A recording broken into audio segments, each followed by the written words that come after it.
inshuti muvandimwe, reka twongere dushimire Imana yacu, reka tuyihimbaze kubwo kugira neza kwayo kwinshi. Ni Imana itwitaho, ni Imana itureberera, ni Imana y'inyabuntu, urukundo rwayo ntacyo twarunganya. Yaturinze muri iri joro, twongeye kubona umucyo utamurura umwijima, igitondo kirabonetse. Reka rero twese abagihumeka, abatuye iyi si, dushimire Imana yacu yabikoze. Imana yacu uhabwe icyubahiro.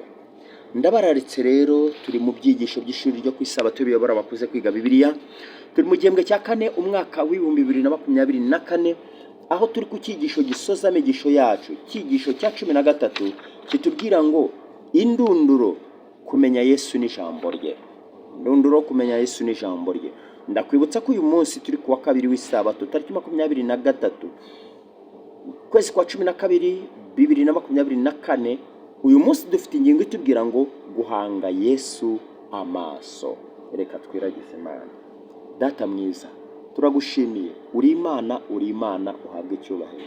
Bana be, dukomeje kwiga ijambo ryawe, uduhire kandi ridusobanukire, uduhe ubu butumwa kubwakira no kubugeza ku bandi, uduhe kuguma mu byiringiro byawe no mu kwizera, uduhe kwihisha muri gitara ariwe Yesu Kristo, mu izina rya Yesu, amen. Guhanga Yesu amaso niyo ngingo y'uyu munsi.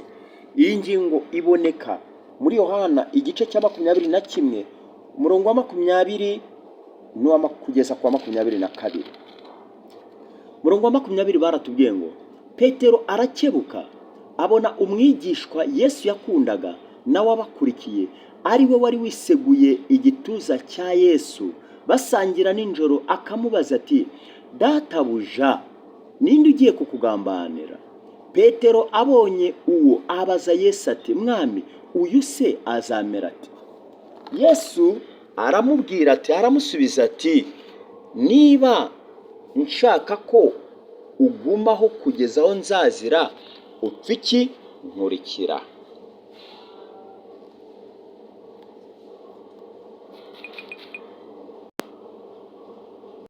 Ngiryo isomo ryacu ry'icyigisho cyacu rishingiyeho guhanga Yesu amaso. Ni ikihe kibazo cyatumye Petero anyura mu nzira mbi? Ni mu buhe buryo Yesu yagoroye iyo nzira? Hari icyo Petero yabajije, hari n'icyo Yesu Kristo yasubije. Reka twumve uko umwanditsi yabisobanuye. Yesu yari amaze umwanya muto agaruye Petero mu murimo, maze aramubwira ati, nkurikira.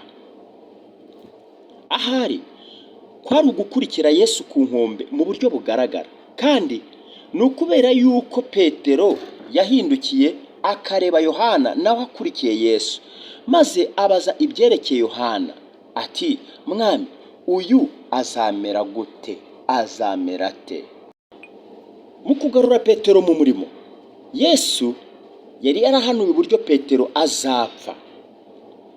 Bisa naho Petero yari afite amatsiko yerekeranye n'urupfu rwa Yohana nawe ahari wenda, kubera ko Yesu yari yaravuze ibya Yohana uko bizagenda, ibya Petero uko bizagenda yarabiberetse. Ahari Petero yaba yarifuzaga yuko na Yohana abwirwa iby'iherezo rye. Yesu yahaye intekerezo za Petero icyerekezo gishya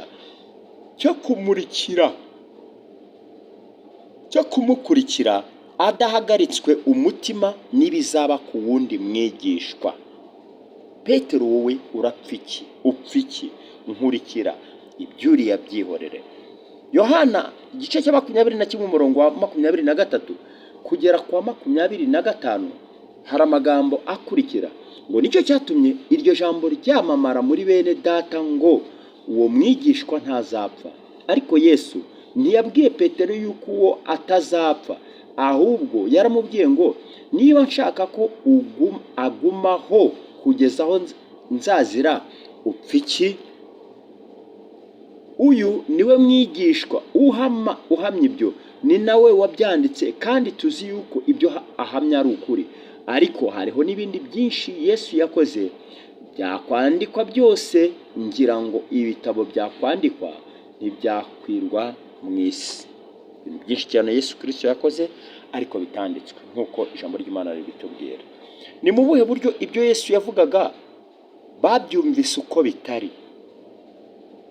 Ni mu buhe buryo intumwa Yohana yakosoye iyi myumvire itari yo? Abantu bumvise nabi icyo Yesu yashakaga kuvuga ubwo yavugaga ati, niba nshaka ko agumaho kugeza aho nzazira, upfa iki? Nkurikira. Batekereje ko Yesu yashakaga kuvuga ko azagaruka mbere y'uko Yohana apfa. Uko igihe rero cyarushagaho gushira, Yohana agakura, byajyaga guteza ingorane iyo aza gupfa. Ari byo byaje kuba Yesu ataragaruka. Yohana yakosoye iyi myumvire, abereka ko ari ububasha bwa Yesu, atari ubuhanuzi bwajyaga kuba.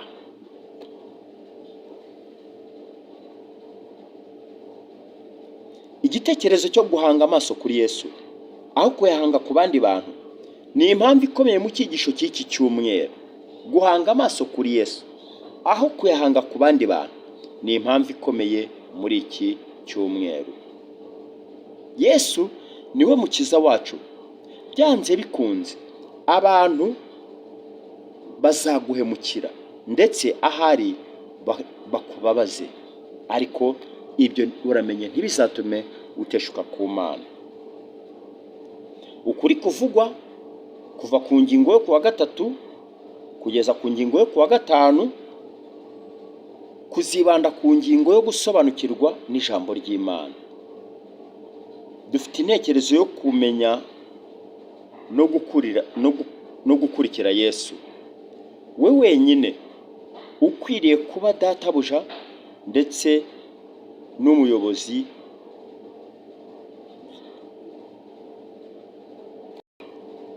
Tutitaye ku bufasha, inama ndetse n'ubuyobozi abandi bantu bashobora kuduha. Uyu ni umuyobozi, ni umufasha. None ni kangahe abandi bantu ushobora kuba warabashakiyeho ubufasha baguhemukiye? Abantu dushakiraho ubufasha nshuti muvandimwe, hari igihe baduhemukira, hari igihe ubitse umuntu amabanga akayamena, hari igihe ukora igikorwa gikomeye ukibwira yuko uzabikirwa ibanga, ariko kandi bikarangira bimenyekanye. Hari rero umwe gusa ubasha kubika ibanga, uwo ni Yesu Kristo. Ni ayahe masomo nubwo yaba akomeye wigiye kuri ibyo? Nshuti muvandimwe, buri kintu cyose tubonye muri iyi mibereho yacu kijye gisiga kitwigishije. Rero Imana itugirire neza. Urukundo n'amahoro bituruka ku Uwiteka komeze bibane natwe mu izina rya Yesu, amen. Data mwiza, turagushimiye, tugushimiye ubuntu n'amahoro, tugushimiye ko warinze abana bawe, tugushimiye ijambo ryiza waduhaye. Uhabwe icyubahiro. Abaryumvise bose tubagushyize mu biganza kugira ngo ubahe umugisha. Tugushyize mu biganza abadamu batwite, bareberere, komeze kurinda imbuto wabahaye. Tugushyize mu biganza abari ku bisasiro byabo kugira ngo nabo bagirire neza. Abari mu mazu y'imbohe, abo nabo turabakweretse kugira ngo urukundo rwawe rukomeze rube kuri bo. Ngaho rukomeze kubana n'urubyiruko rwacu, abasore n'inkumi. Kandi Mwami mwiza, kuri munsi wa 2 w'imirimo uduhire aho tugiye kwerekeza intambwe zacu, twizeye tudashidikanya yuko duhirwa nawe. Uduhe kuronka. Ngaho rero abadafite uburyo bw'imibereho, abadafite akazi, ubacira inzira, bacira icyanzu. Twizera tudashidikanya yuko uri Imana itwumva kandi tugirira neza. Reka rero amahoro utangire ubuntu agumye gusesekara kuri twebwe mu izina rya Yesu, amen.